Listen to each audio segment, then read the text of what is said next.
can't believe you! Look at this place! You ruined everything! Just leave! Screams filled the small party hall as the door burst open so hard that one of the balloons popped.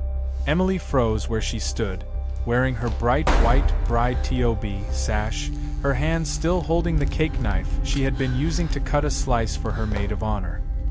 Help me, please! Somebody help me! Her friends stopped moving. The music stopped by itself, as if even the speakers were scared. Get your hands off me! I didn't do anything! The whole room went silent in one heartbeat, because standing in the doorway, breathing hard, eyes red like he had not slept for days, was her ex-boyfriend, Chase Miller. His face twisted with something between anger and madness. He wasn't supposed to know where she was. He wasn't supposed to be anywhere near her. There was a restraining order. There were police warnings. There were messages advising her to stay away from him. But none of that mattered now. He stepped toward her, slowly, each step heavy, like the floor itself didn't want to hold him. In his hand, he held something small, shiny, and silver. Emily's eyes widened. Her friends gasped. Someone whispered, "Is that a knife?" Chase smirked. And then, in one quick second, he lifted his arm. But before anyone could scream again, before anyone could run, before Emily could even blink, the lights went out. Everything went pitch black, and the last thing Emily heard was Chase's voice echoing in the darkness. "You should have never left me, Emily." What happened next was something no one in that room would ever forget. 9 months earlier, before everything turned into chaos, Emily Benson lived a simple, happy life in a quiet neighborhood in Denver, Colorado. She worked as a third-grade teacher at Pine Ridge Elementary School and loved her job more than anything. She enjoyed the laughter of kids, the drawings they handed her, the tiny innocent questions they asked.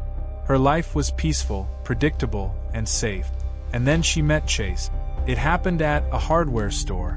Emily had been looking for a new lock for her front door because the old one kept sticking. She stood in front of the shelves for so long, unsure which one to choose, that a young man stepped beside her and said, "If you want something strong, take that one." He pointed at a heavy, silver lock. Emily smiled politely. "Thank you. I have trouble with things like this." "No problem," he said, offering his hand. "I'm Chase." She shook his hand. "Emily." He was handsome in a simple way, brown hair, bright green eyes, a strong jaw. His smile was charming, and he spoke gently. They chatted for a few minutes, then he walked her to her car and even carried the bag for her. He seemed kind, respectful, normal. For the next few days, he kept popping into her mind. And then, 2 weeks later, she ran into him again at a coffee shop. Or at least, she thought it was by chance. It wasn't. Not that she knew at the time. Because Chase made sure he knew where she went. When she got coffee. When she walked to school. When she got home. He watched everything. Quietly. Carefully. Secretly. But back then, Emily had no idea. She simply laughed and told her best friend, Casey, "I think it's fate. We keep running into each other." Fate. That word would later taste bitter in her mouth. Chase asked her out the next day. Emily said yes, and the first few weeks were wonderful. He brought her flowers. He listened when she talked. He surprised her with dinner. He sent her good morning messages and good night messages. He made her feel seen and protected. Too protected. That's when the signs began. Small things at first. He wanted to know where she was at all times, so I don't worry. He wanted to pick her up after work every day to keep you safe. He got upset when she hung out with friends instead of him. He questioned her when she didn't reply fast enough. He disliked her male coworkers. He said most people around her had bad intentions. Emily tried to ignore these signs. She told herself he was just caring, maybe too caring, but nothing she couldn't handle. Until one night when she came home and found him sitting on her porch. She hadn't told him where she lived. "Chase," she said slowly, "how did you find my address?" He smiled. "Oh, I just figured it out." The smile didn't reach his eyes. That was the first night she felt afraid of him. But she tried to give him a chance. She tried to explain boundaries. She tried to talk. But Chase didn't listen. He only tightened his grip on her life. He wanted to know everything. He wanted to be everywhere. He wanted her to need him more than anyone else. Then came the night he lost control. Emily told him she wanted space. They were arguing in her living room, and Chase's face changed, like a different person had taken over. His voice dropped. His breathing got heavy. He grabbed her wrist too hard, leaving marks she later covered with makeup. "You're not leaving me," he whispered. Emily pushed him away and ran to her bedroom, locking the door as fast as she could. She called Casey. Then she called the police. By the time officers arrived, Chase was gone. But not for long. He kept calling, messaging, showing up at places he shouldn't be. Emily filed a restraining order. Her friends drove her to work. Her parents begged her to move cities. And slowly, after months of fear, Chase seemed to disappear. Emily finally breathed again. And during that quiet space, she fell in love with someone new. His name was Daniel Brooks, a paramedic with kind eyes and calm hands. He treated her with patience, never rushed her, never pushed her. When he learned about Chase, he didn't lecture her or make her feel guilty. He simply said, "You're safe with me." Emily believed him. 6 months later, he asked her to marry him. She cried. She said yes. She said yes to a new life, a peaceful life, a life without the shadows of her past. But a shadow was still watching, still waiting, still angry. And when the wedding week finally arrived, that shadow stepped back into the light. The bachelorette party was held at a rented hall decorated with pink lights, disco balls, cupcakes, and silly bachelorette banners. The night was filled with laughter. Emily felt alive again, surrounded by her closest friends, Casey, Brooke, Jenna, and Melissa. Music played loudly. People danced. Drinks sparkled in clear cup. Emily felt safe, happy.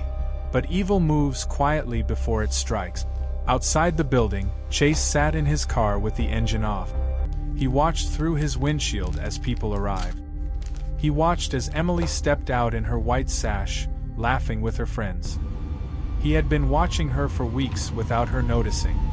He knew everything: her wedding date, the location, the guest list, the hall she booked for her party. He knew because he followed her, tracked her, studied her. In his mind, Emily belonged to him. She always had. And no man, not Daniel, not anyone, would take her away. Inside, Emily cut her cake. Her friends cheered. Someone shouted, "To Emily, the happiest bride ever." Emily laughed. And then the door burst open. A loud crash. A sharp pop. Everyone turned to the doorway. Chase stood there. The madness in his eyes was real. Emily's breath stopped. Her mind spun. She felt the old fear crawl back into her bones. Chase took a step inside. Nobody moved. Just then, the lights flickered once, twice. Then everything went black. A scream tore through the dark, followed by another, then a heavy thud on the floor. Something terrible had just happened, and when the lights came back on, someone was missing. When the lights flashed back on, the room looked like a nightmare someone had painted with shaking hand. Balloons lay on the floor. Cups had spilled. The cake knife Emily had been holding was now on the ground near her feet. But the worst part, the part that made everyone freeze, was the empty space where Brooke had been standing only seconds earlier. Emily gasped as her eyes swept the hall. "Brooke? Brooke!" Her voice cracked with fear. Jenna covered her mouth with trembling hands. Casey ran to the back of the room. Melissa checked behind the dessert table. But Brooke was nowhere. She had vanished, just like that, gone between the moment the lights went out and the moment they came back on. Emily's heart pounded. Her thoughts raced. How could someone disappear in a room full of people?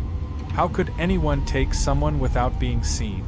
The only person missing from where he had been standing was Chase. But Chase wasn't gone. He was standing right there, still in the doorway, still staring, still breathing too hard. But now, his smirk was wider. It chilled Emily to her bones. Looking for someone? He said softly. Emily felt her legs wobble. She stepped back, bumping into Casey. Chase, Casey whispered. What did you do? Chase tilted his head, like he was thinking about whether to answer. Instead, he pointed to the corner of the room, where a small side door stood half open. A door none of them had noticed had even been touched. There was a smear of something dark on its handle. Casey gasped. Is that? But Chase didn't let her finish. He lunged. Everything exploded at once. Screams, running feet, chairs falling, the sound of someone hitting the table. Emily grabbed Casey's hand and pulled her behind the big cupcake stand. Jenna dove behind the karaoke machine. Melissa ducked under the snack table. Girls tripped and pushed each other trying to escape. Chase didn't chase them.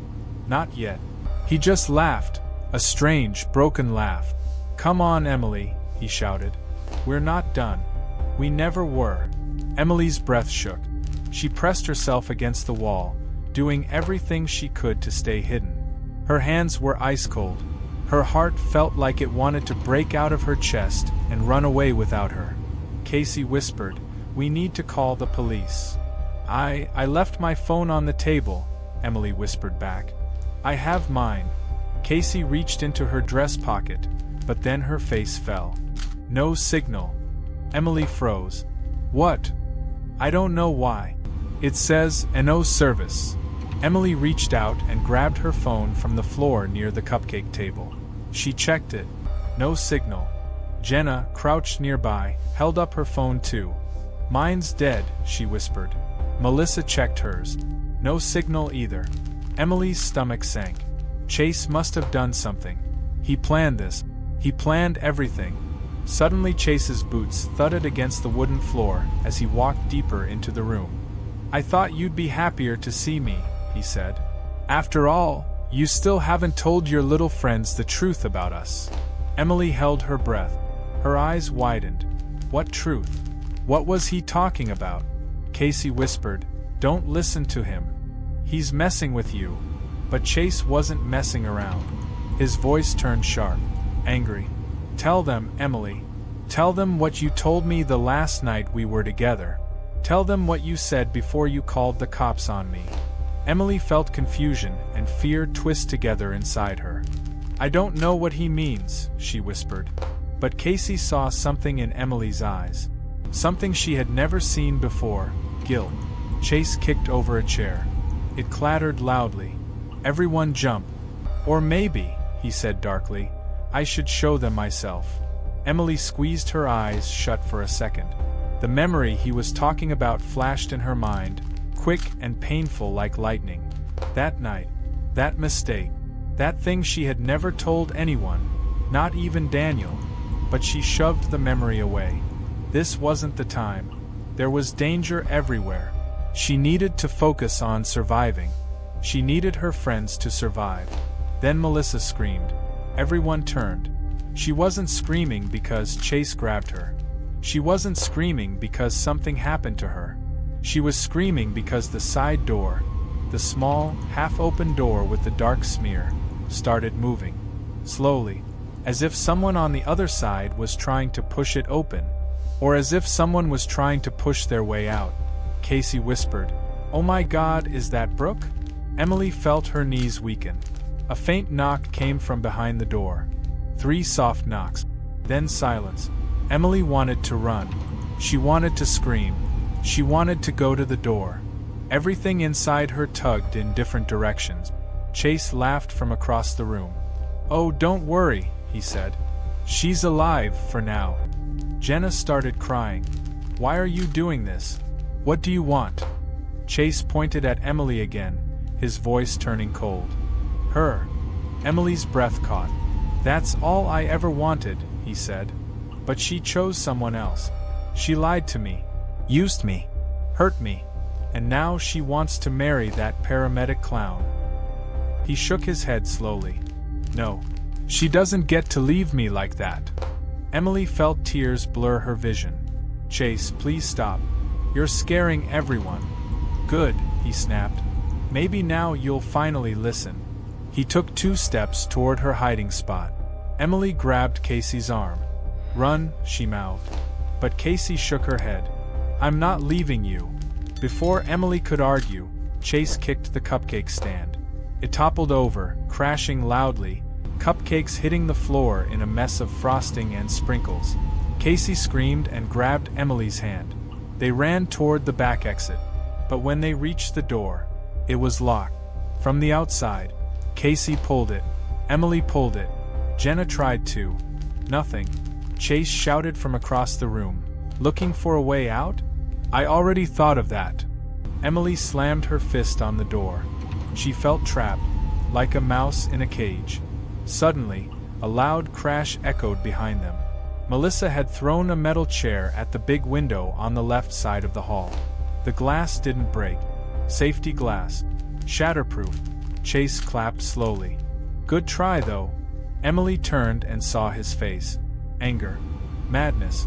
And something else. Something worse. A kind of satisfaction. Like he was enjoying the fear he created. Emily knew then, they had to get out soon. Brooke needed them. Everyone needed to escape before Chase did something even worse. But he wasn't done. He reached into his jacket pocket. Emily froze. Her friends froze. What he pulled out made every breath in the room stop. It wasn't a knife this time. It was a small black device with an antenna and a blinking red light. Emily whispered, "What is that?" Chase grinned. "Insurance." He pressed a button on the device. The red light blinked faster. Emily felt her heart drop. Casey whispered, "What did he just activate?" Chase stepped backward, closer to the half-open door where Brooke had vanished. He held the device tightly in his hand, the light blinking like a heartbeat. "Something that makes sure none of you do anything stupid," he said. "Not until I get what I want." Jenna sobbed, "What do you want?" Chase looked at Emily. "You." Emily shook her head. "No. Chase, please. You need help." "I needed you," he shouted. "But you left me." Emily's voice cracked. "Because you hurt me." Chase pointed at her chest. "You hurt me first." Emily didn't understand what he meant. She felt the truth he was referring to push against her memories again. She tried to push it away, but it kept rising. Chase lowered his voice. "Tell them, Emily. Tell them what you told me when you were crying on the floor that night." Casey looked at Emily. "What is he talking about?" Emily swallowed hard. "Casey. I don't know." But she did know. And Chase knew she was lying. Suddenly, he pressed another button on the device. A loud click echoed from the side door. The door slowly swung open. Brooke collapsed onto the floor, tied at the wrists, duct tape on her mouth, her eyes wide with terror. Casey screamed. Jenna ran to her. Melissa fell to her knees. Emily's heart shattered. Brooke was alive, but bruised. Her wrist was bleeding. Her cheek was swollen. Her breathing was shaky. Casey ripped the tape off her mouth. Brooke cried loudly. He said if I moved. He said. Chase raised the device again. "Enough," he said sharply. Emily felt rage rise in her chest. "Stop hurting my friends." Chase stepped toward her. "You want it to stop? Then come with me." Emily shook her head. "No." "Yes," Chase said. "Now." Emily backed up until she felt the wall hit her shoulders. Chase's eyes locked onto hers. "Emily," he whispered, "don't make me show them everything." Emily's voice trembled. "What everything?" Chase leaned closer. "The truth." Casey grabbed Emily's arm. "Don't go with him." Emily didn't answer. Because before she could, the device in Chase's hand suddenly beeped loudly. And Brooke screamed at the top of her lungs. "There's a bomb!" The entire room exploded into panic. Chairs fell. People ran. Someone fainted. Someone else tripped. Emily felt her ears ring. Chase smiled wickedly and held up the device. "Now," he said softly, "we're finally going to finish what we started." And with that, he reached for Emily. Emily felt Chase's fingers brush against her arm, and her whole body froze. It was like time slowed down just long enough for her to understand exactly how dangerous the moment was. Everyone around them was yelling, running, crying. Brooke lay on the floor shaking. Melissa was screaming for someone to help. Jenna was pulling Brooke away from the door. Casey was trying to push Emily behind her. But Chase didn't see any of them. His eyes were locked only on Emily. The beeping from the device in his hand grew louder. Faster. More urgent. Brooke kept shouting, "There's a bomb! There's a bomb! He told me! He told me!" Chase laughed, but it didn't sound human. It sounded like someone whose mind had cracked open and spilled all its darkness everywhere. "You see," he shouted. "Now no one leaves until Emily does what she should have done months ago. Let me go." Emily cried as Chase grabbed her wrist. She pulled away, but he yanked her closer with surprising force. Casey lunged forward. "Get your hands off her!" Chase shoved Casey so hard she fell across the table, knocking plates and cups everywhere. Jenna screamed and ran to help her. Melissa backed away, her eyes wide. For a split second, Emily saw the Chase she used to know, the one who smiled at her in the hardware store, the man who seemed gentle and helpful. But that version of him was long gone. What stood before her now was someone twisted by obsession. Someone who believed she belonged to him. Someone who would destroy everything just to prove it. Emily's voice shook. "Chase, please. You don't want to do this." "Yes, I do," he growled. "Because you lied to me." Emily's breath caught. "I never lied to you." "You did," he said, tightening his grip. "That night when you said you were sorry. That night when you cried and begged me to listen. You told me something. You confessed something. Something they don't know." Casey, still on the floor, whispered, "Emily, what is he talking about?" Emily shook her head. I can't." "Yes, you can," Chase said through clenched teeth. "Tell them why you were really crying that night." Emily felt her throat close. She remembered the night, the fear, the yelling, the moment she fell to the floor crying, but she had never told anyone the part he was referring to. Not even Daniel. But Chase wasn't done pressing. "Tell them," he snarled, "or I'll show them." Emily felt her knees weaken. Her breath came short. "Chase, stop." He raised the device with his other hand, the red light blinking faster and faster. "One button, Emily. One push. And none of them walk out of here again." Casey sobbed. "Emily, you don't have to tell him anything. He doesn't control you." Chase snapped, "Yes, I do." His scream echoed so loudly that everyone went silent for a moment. Then, out of nowhere, someone pounded on the main door. 3 deep, heavy booms. Someone outside shouted, "This is the Denver Police Department. Open the door." Everyone inside gasped with relief. Everyone except Chase. His face twisted with rage. "Who called them?" he roared. But nobody had. Nobody had service. Nobody had escaped. It didn't make sense. Unless someone saw something outside. Or someone heard the screaming. Or maybe one of the neighbors nearby had seen Chase enter the building and knew about the restraining order. The police banged again. "Open the door now." Emily felt hope spark inside her chest. Chase felt panic spark inside his. He grabbed Emily tighter and hissed, "If they come in here, everything blows. Everything." Emily's eyes widened. "Chase, no, please." "Open the door," an officer shouted again. Chase's breath became fast and wild. His eyes darted around the room, at the windows, at the exits, at the side door, at the terrified faces looking back at him. He wasn't in control anymore, and he knew it. And Chase was the kind of man who became most dangerous exactly when he felt power slip away. He yanked Emily closer to him, his arm wrapping around her waist like a steel chain. "Everyone back up," he yelled. "Back up or she dies." Casey screamed, "Stop! Let her go." Jenna raised her hands. "Please, we don't want to get hurt." Melissa's voice quivered. "Chase, we'll do whatever you want. Just don't hurt her." But Chase wasn't listening anymore. He was spiraling. His breath came in gasps. Sweat slid down his forehead. His eyes shook like he was fighting himself inside. Chase, Emily whispered. You don't want to hurt me. Yes, I do, he said, but his voice cracked. You hurt me first. What are you talking about? She said. I never wanted to hurt you. The pounding on the door grew louder. The police shouted orders. Someone began trying to force it open. Chase growled, grabbed Emily by the arm, and dragged her toward the side door where he had hidden Brooke earlier. Emily! Casey screamed. Let her go! Melissa shouted. But Chase didn't stop. His grip tightened. Emily struggled, kicking, pulling, trying to twist away. But he was stronger. Much stronger. She screamed, Help me! Casey ran after them, but Chase swung the device toward her.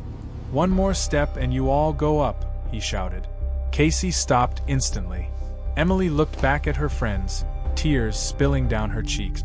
Casey, she whispered, please don't let him. But Chase pulled her through the side door before she could finish. The door slammed shut behind them with a loud bang. Inside the small hall, panic exploded again. Jenna cried. Melissa hyperventilated. Casey pounded on the door, shouting Emily's name. But Emily couldn't hear any of it anymore. She had been dragged into the narrow service hallway behind the party hall. The lights here were dim and flickering, and the air smelled like cleaning supplies. Chase shoved her forward, and she stumbled into a metal shelf. Stop! Emily cried. Chase, stop! But he pushed her again, forcing her to keep moving. You're coming with me, he snarled. No, I'm not, she shouted. Yes, he growled, you are. And you're going to finish what you started. She tried to pull away, but he grabbed both her wrists. You think you can run from me? Marry Daniel and forget me? Act like none of it happened. Emily shook her head, tears streaming down her face. Please, please let me go. Chase leaned close, his face inches from hers. His voice dropped to a whisper that made her skin crawl. Tell me the truth again, he said. Tell me what you told me that night. Emily squeezed her eyes shut. No. He slammed his hand onto the wall next to her. Tell me. Emily's shoulders shook. Her voice broke. I was scared, Chase. I said things because I was scared. You said you were pregnant, he hissed. Emily felt a stabbing pain in her chest. She had tried so hard to forget that moment. The moment everything spiraled out of control. The thing she never told Daniel. The thing she never planned to tell anyone. Chase's voice grew darker. Tell them that. Tell them how you lied to me. Tell them how you made me think we had a future. Tell them how you ripped it away. Emily shook her head frantically. Chase, I wasn't trying to hurt you. But you did, he screamed. Emily cried harder. She had told Chase she thought she might be pregnant. She wasn't. It was a false alarm. But Chase had already imagined the whole future. The baby, the family, the life.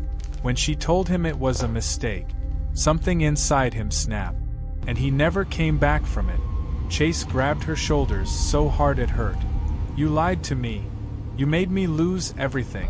And now you want to marry him instead of me. Emily sobbed. Chase, please, please stop.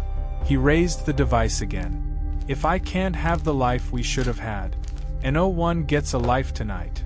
Suddenly, a loud crash shook the hallway. Emily and Chase both froze. It came from the main hall. Then another crash. Then another. The police had broken down the door. Voices echoed everywhere. Police. Hands in the air. Chase's grip tightened. No, he whispered. No, no. They're not taking you away from me. Emily's heart pounded so hard she thought it might burst.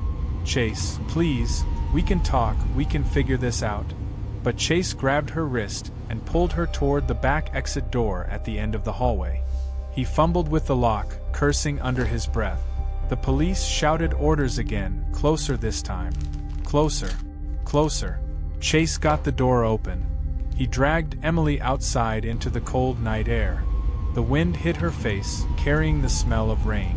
The alley was dark, lit only by a flickering streetlight. Trash bins lined the walls. The sound of sirens grew louder. Chase shoved Emily forward again. Move! Emily stumbled, catching herself on a dumpster. Stop. Chase, stop. He raised the device again. You know what happens if I push this. Emily backed up slowly, her breath shaking. Chase, don't do this. Please. This is the only way, he said. You're mine. You were always mine. And if I can't have you... He lifted his thumb toward the blinking red button. Emily gasped. Chase no. But before he could press it, a voice behind them roared. Drop it! Emily spun around. Her heart stopped. Daniel was standing there. Her fiancé. Still in his paramedic uniform. Still holding his medical bag. His face pale. His hands shaking. His eyes filled with fear. But not fear for himself. Fear for her. Emily, Daniel whispered, don't move. Emily's breath caught. Daniel took one step forward. Chase snarled. Stay back. Daniel didn't move again. He raised both hands slowly. Chase, listen to me. You don't want to do this. Yes, I do, Chase hissed. She was supposed to be mine. Daniel's voice shook. Let her go. Chase shook his head. She belongs to me. Emily whispered, Daniel, please don't. But Daniel kept his eyes on Chase. You hurt her, he said quietly. You terrified her. You broke her life apart. You don't own her. Chase's voice dropped. She told me she was carrying my child. Daniel froze. Emily gasped. Daniel, please, I can explain. But Daniel didn't look away from Chase. That doesn't change anything. What you're doing right now is evil. Let her go. Chase lifted the device. Daniel took a breath. And suddenly, someone stepped out behind Daniel. A police officer. Gun drawn. Feet silent. Eyes focused. Emily saw him before Chase did.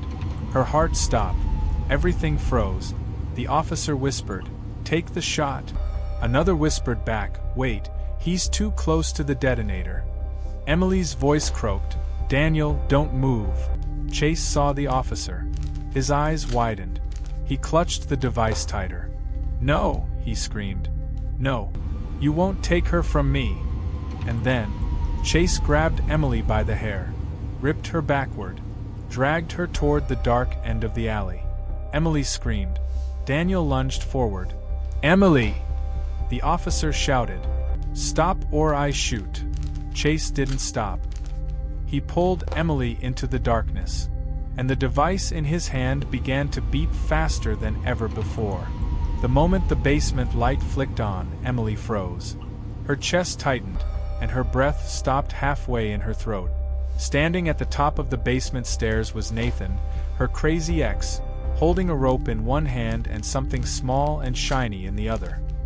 His face looked different, almost empty, like he wasn't fully human anymore. The room became so silent that Emily could hear her own heartbeat pounding inside her ears. He didn't smile. He didn't blink. He just stared at her like she was a problem he needed to fix. The other girls behind her stopped crying, terrified by the sight of him. Leah whimpered softly, covering her mouth as if any sound could make him snap. Samantha pressed her back against the wall and whispered, "Oh my God, he's going to kill us."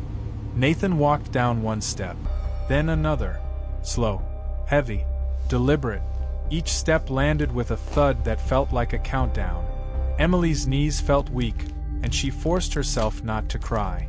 She whispered to herself, think, don't panic. Nathan, please, she said as calmly as she could, though her voice shook. Why are you doing this? He tilted his head to the side the way people do when they hear a strange sound. Because, he finally said, I warned you about cutting me off. I warned you about pretending I didn't exist.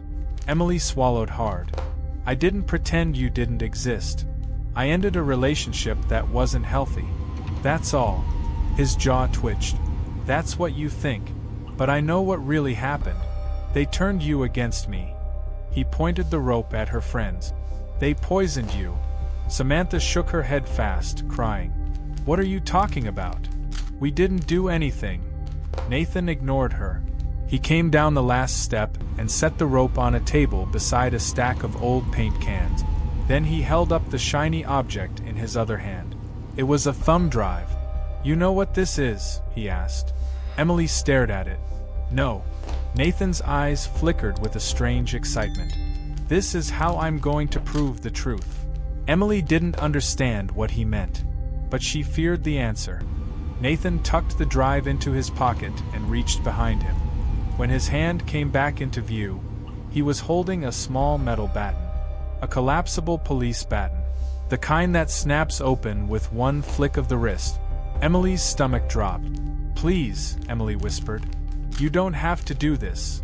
Nathan flipped the baton open. Snap. The sound echoed through the basement like a gunshot. He pointed it straight at Emily. "We're going to talk," he said, "and you're going to listen." For a moment, nobody moved. Everyone was too scared to breathe. Then Nathan suddenly turned his head toward the narrow basement window, the only tiny opening to the outside. The girls followed his eyes and heard it too. A car door shutting. Nathan's calm expression vanished. He rushed to the window and peeked through it. "Who's that?" he muttered. Emily felt a tiny spark of hope. "Maybe it's someone who can help us." Nathan spun around. "Shut up." He walked back to her, fury burning through his eyes. He grabbed her arm so hard she cried out. "If you say one word about what's happening down here," he hissed, "I swear." A knock sounded from upstairs. Everyone jumped. Nathan let go of Emily and looked toward the ceiling. Another knock. Then a voice, muffled but loud enough to hear. "Hello? Anybody home? This is Officer Daniels with the Ridgewood Police Department. We received a noise complaint." Emily's heart raced. An officer. A real officer. Right above them. Nathan's breath started shaking. He ran his fingers through his hair like he was trying to think fast but couldn't. "No, no, no, no." Then he looked at all of them. "You say one thing," he whispered, "anything at all, and I promise you every single one of you will regret it." He stormed up the stairs, slammed the basement door shut, and they heard him lock it. The girls huddled together as footsteps moved across the kitchen floor above them. Emily closed her eyes. "Please, God, let him get help." Upstairs, they heard Nathan talking. His voice was calm. Too calm. "Evening, officer. Sorry about the noise. My TV was loud. I didn't realize how late it was." The officer replied. "We also got a report of screaming." Emily's heart skipped. Nathan's voice tightened. Yeah. I was watching one of those crime shows. They always got people screaming." Silence. Emily could picture the officer studying Nathan, trying to decide if he was telling the truth. Then the officer said something that sent a wave of dread down Emily's spine. "Sir, mind if I step inside for just a minute?" "Standard procedure." Nathan paused. The silence lasted way too long. Finally, he said, "Actually, that's not a good time right now. I've got a big mess in here." Another long silence. Emily prayed the officer would insist, but the officer simply said, "All right, sir. Just keep the noise down. Have a safe night." Nathan mumbled a "yes, officer," and the door closed. The sound of the police car driving away felt like the world collapsing. Down in the basement, Samantha broke into full sobs. "He's going to kill us. He's really going to kill us." Emily held her hand. "No, we're not dying tonight. Not here." But deep inside, she wasn't sure. Footsteps returned to the basement door. The lock clicked. The door creaked open. Nathan walked halfway down the stairs with a look on his face Emily had never seen before. Something between rage and triumph. "You almost ruined everything," he said in a low voice. "Now it's time to finish this." He stepped fully onto the basement floor, baton still in hand. Emily backed away as he approached her. "You wanted attention," he said. "So let's give you some." He reached for her arm, but before he could grab her, something heavy slammed against the basement window from outside. Everyone screamed. Nathan spun around as the window cracked. "What now?" he yelled. Another slam. Then a flashlight beam shined through the broken glass. A voice shouted, "Ridgewood Police." Step away from the women. Nathan's eyes went wide. He looked back at Emily, then at the window. Someone outside kicked the rest of the glass out and tried to crawl through. Nathan panicked. He grabbed a bucket and hurled it at the officer trying to enter. The officer fell back outside. Emily screamed, "Help! Down here!" Nathan snapped back toward her. "Shut up!" He lunged, and at that exact moment footsteps thundered across the front porch upstairs. Another officer shouted, "Police! Open the door!" Nathan's face twisted in pure fury. He ran up the stairs fast. He slammed the basement door shut again. The lock clicked. Emily and the girls ran to the bottom of the stairs, pounding on the door, screaming for help. Upstairs they heard yelling, "Sir, open the door now!" A bang. Another bang. A louder bang. Suddenly a gunshot exploded through the house. Everyone froze. Samantha screamed. Leah dropped to her knees. Emily covered her mouth with both hands as tears streamed down her face. What had just happened? Had Nathan shot someone? Had the police fired? They couldn't tell. The house went silent. Completely silent. Then footsteps, slow, heavy, coming toward the basement door. Emily grabbed the other girls and pulled them back against the far wall. Her heart pounded so hard it hurt. The footsteps stopped right outside the door. The metal lock clicked again. The handle turned. The door opened, and standing there, covered in sweat, breathing hard, holding something in his hand, was Nathan. But this time, the thing he held wasn't a rope. It wasn't a baton. It was a gun, still warm from the shot. And on his shirt, dark stains spreading across the fabric, was blood. Nathan looked down at them, eyes empty. "No more interruptions," he whispered. "This ends now." And he stepped into the basement. As the girls screamed again, and the gun lifted toward Emily, Nathan stood at the bottom of the basement stairs, holding the gun like he had already made up his mind. Emily felt every muscle in her body lock up. She couldn't scream. She couldn't move. Her friends froze behind her, holding onto each other and crying quietly. "Nathan, please," Emily whispered. "You don't have to do this." He didn't blink. He didn't speak. He just looked at her the same way a storm looks before it hits, dark and ready to destroy anything in the way. "You took everything from me," he finally said in a hollow voice. "You didn't care. None of you cared how much you hurt me." Emily slowly raised her hands. "Nathan, I didn't hurt you. Ending a relationship isn't hurting someone. People break up every day. You can heal. You can start over." Nathan's jaw tightened. "Start over? After what you did?" He shook his head. "You embarrassed me. You lied. You acted like I was nothing. And now look what you made me do." He lifted the gun higher. Leah let out a tiny scream. Samantha clamped her hand over her mouth so she wouldn't cry out too loud. The whole basement felt like it was shrinking. Emily forced herself to stay calm. She knew if she panicked, everyone would die. "Listen to me," she said softly. "This doesn't have to end wrong. You can stop. You can put the gun down. You can walk away before things get worse." Nathan laughed under his breath, an empty, broken laugh. "It's already worse."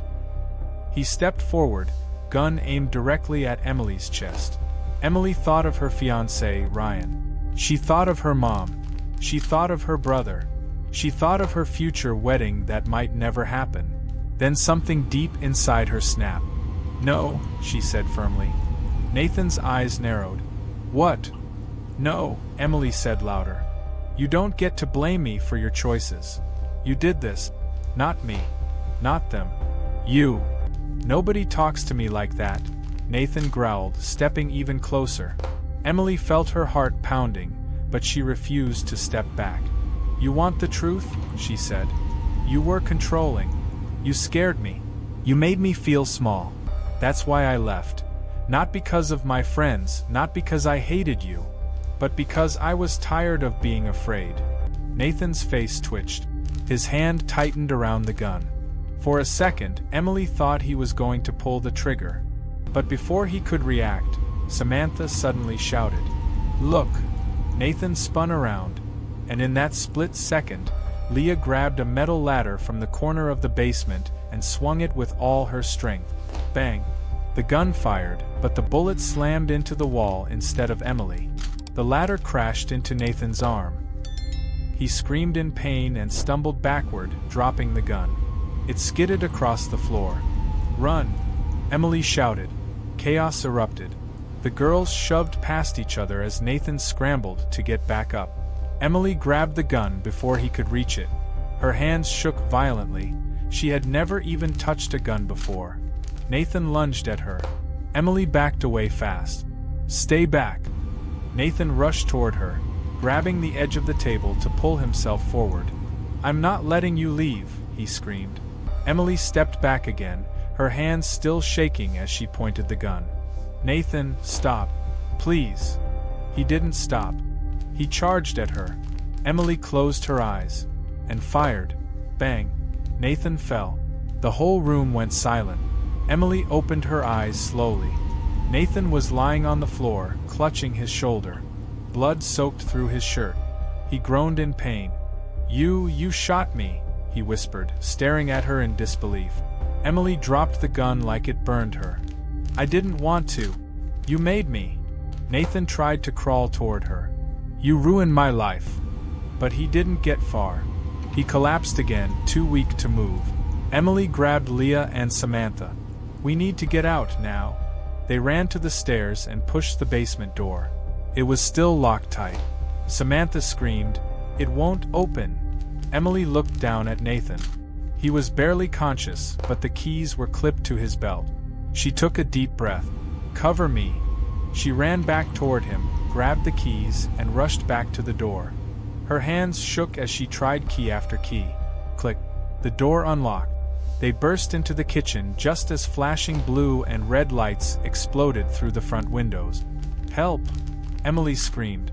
"We're in here." The front door was kicked open. At least 4 officers flooded the house, shouting commands. "Hands up!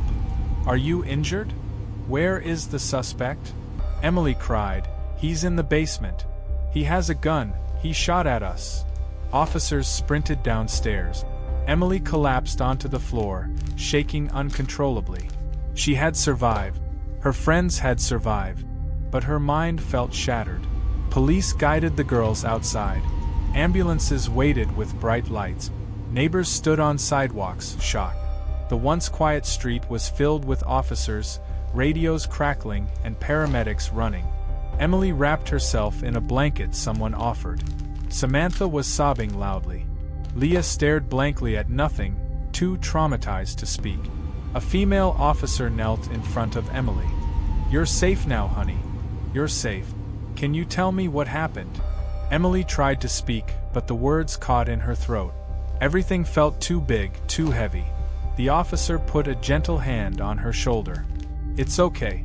We'll take it slow." But before Emily could answer, loud voices rose from the house. "He's resisting. Get your hands behind your back. Stop moving." Then, a painful scream. Nathan's scream. Emily froze. Officers dragged him out a minute later. His right arm was in a makeshift sling, soaked in blood. His face twisted in pain and rage. Even in handcuffs, even shot, he glared at Emily like she was the one who betrayed him. "You did this to me," he shouted. "You ruined everything.